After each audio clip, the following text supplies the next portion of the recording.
minded. He'll bless the uneducated. He'll bless the delayed. He'll bless the held back. He'll bless the depressed. He'll bless the suppressed. Because James Cone, another author you want to embrace, he said God is the God of the oppressed. God specializes in what has been pressed down. Somebody shout, you gotta trust. Then he told you where you ought to put the trust. He said, trust in the Lord. And too many of us have been met with too many other options. He said, trust in the Lord. For some of us, trust actually has not been a problem. The problem has been where you put it. You cannot misplace your trust and then turn around and blame God. You cannot have an issue with God that he did not return what you did not offer. You cannot go to any ATM in the world and take out what you did not put in. And too many of us are trying to go to ATM, GOP, and pull out what we did not deposit. So let me help you before I go back to my little part of town. Once you decide you'd rather trust God with no information than to trust man with all the details, you'll win. I'll say it again. You will be better off in life when you get to the place where you will trust God with no information than to trust a man who said they got all the details. The hymnologist said, if you trust and never doubt, he'll surely bring you out. Jeremiah 29:11 is the reason I'll trust God with no information. Because God said, I know the plans that I have for you. I feel my help. Declares the Lord. They're plans of good and not evil, to give you a future and a hope. He said, I'll trust God with no information. Because one thing about life you must understand is that there are some aspects of your life that are none of your business until they are. I said there are some details about your life that are none of your business until God decides they are. It's not God's responsibility to let you see everything. He's been doing this longer than you. He's been writing stories before your chapter ever started. And he'll still be writing stories when you're long gone. He does not answer to you, although he answers for you.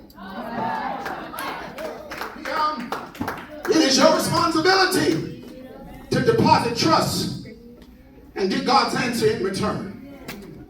Can I tell you, this climate is going to take trust in God with all your heart. You may not know me well, but know this well. Relying on God has to begin all over again every day as if nothing happened before it. Blind trust every day. That the trust that Monday will require tomorrow can't borrow from Sunday's trust today. It will require you to trust God every day as if he did nothing for you the day before. Part of the reason that I'm creeping to a close is we got to get to this cookout. Part of the reason we exclude God from our decision making is because we don't want to be accountable to the instructions we'll receive. That's right. As quiet as it is kept, my friends, we don't want to be responsible for what he will say. Because somewhere in that itchy spot that the bread at Texas Roadhouse can't fulfill, we have a deep understanding that God is likely to say something that I don't want to hear. But I want to tell you, acknowledge him in everything and exclude him from nothing. Playing softly. Acknowledge him in everything and exclude him from nothing. Acknowledge him in everything and exclude him from nothing. You cannot expect to dismiss him and then say that you miss him. You must acknowledge him in everything and exclude him from nothing. You can expect to refuse him and then return to use him. That's good. You must acknowledge him in everything and exclude him from nothing. Your path is crooked and your way has been lost. Your direction has been faulty and your timing has been off because God you refuse, so your conscience has dissolved. But if you just acknowledge him in everything and exclude him from nothing, the way you should go, if you would just let him select it, the path of destiny, then that too he will direct it. But you got to acknowledge him in everything and exclude him from nothing. Hear me with your good ear. God deserves your trust. He's done more than enough to prove himself, and it ain't even his job to prove himself. Come on here, sir. He's done more than enough for you to trust him. And the world, aside from God, the world has done more than enough to show that you should trust him. And nothing but him. Acknowledge him in everything and exclude him from nothing. I feel a return of trust in the room. And I'm speaking to the heart of somebody who said, I'm trying this faith thing again. And I'm hoping that with Love City, it's going to be altogether different. Let me tell you something. Love City will be altogether different because you're altogether different. I need you to shout out loud, we are Love City. But God cannot use a people who will not trust him. The pastors cannot lead a people who will not trust God.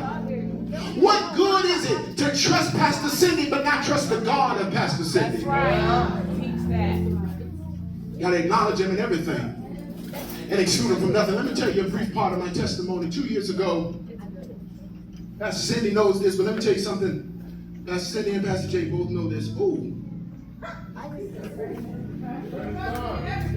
And exclude him from nothing.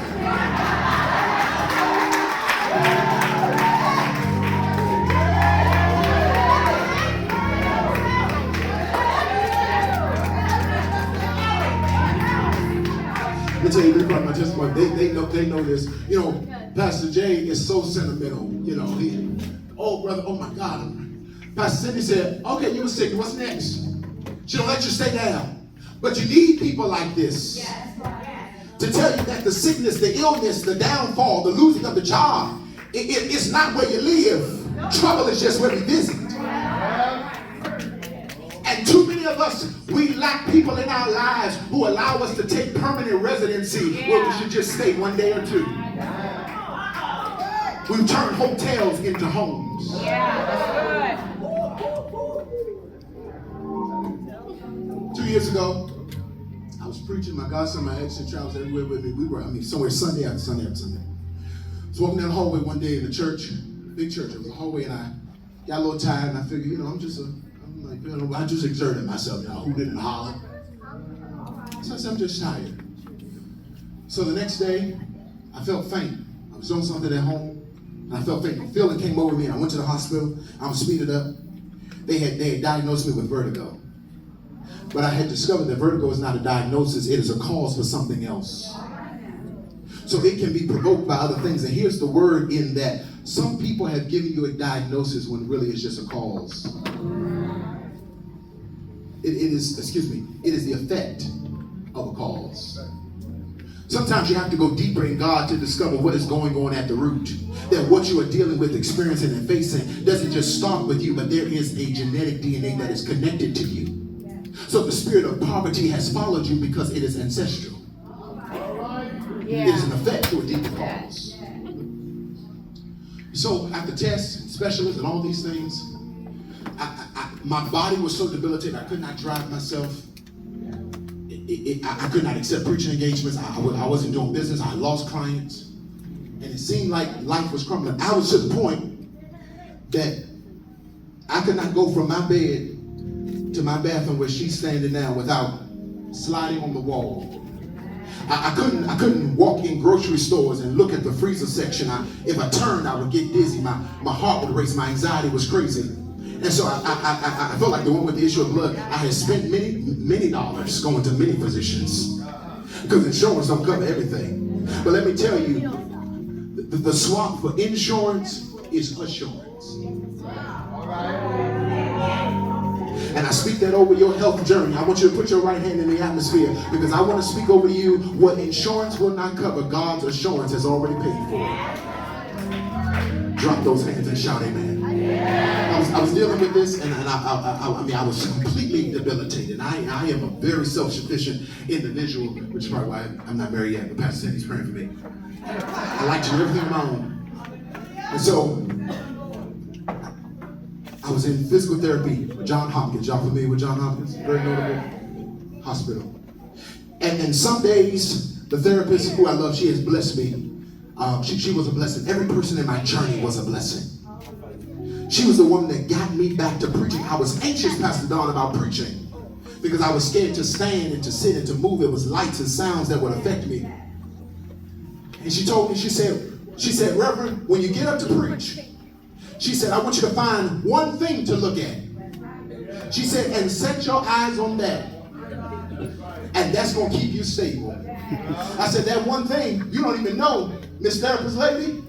I said, you just told me to keep my eyes on God.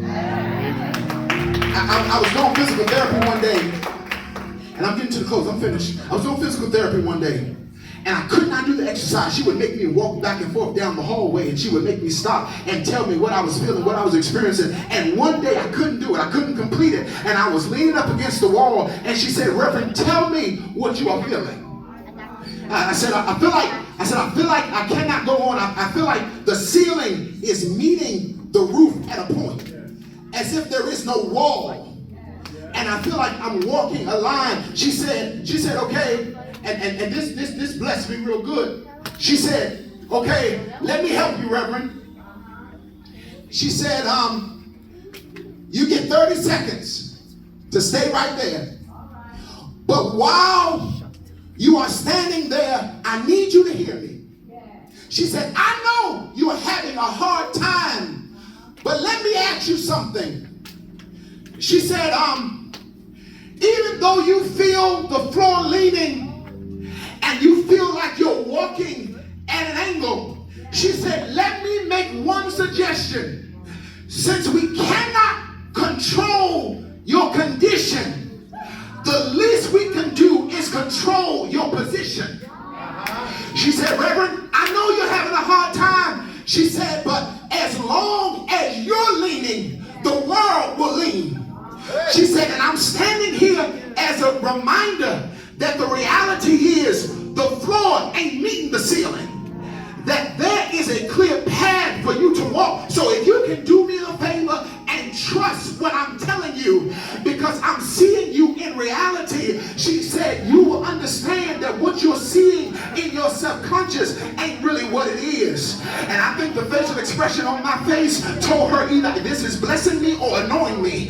But it was doing a little bit of both. I told the woman, I said, I will walk as long as I see you walking. And I want to serve as a reminder to you, Love City. I'm not sure how you see things lately. And I'm not sure how blurred your vision may be. But please count me as an example to tell you that things are not as they appear. But if you keep walking, you may not be able to change your condition, but you will be able to change your position. And I want to know if I got anybody in here, because the musician is going to take us out of funeral and put us in celebration. I want to know if there's anybody under the sound of my voice who said, amen.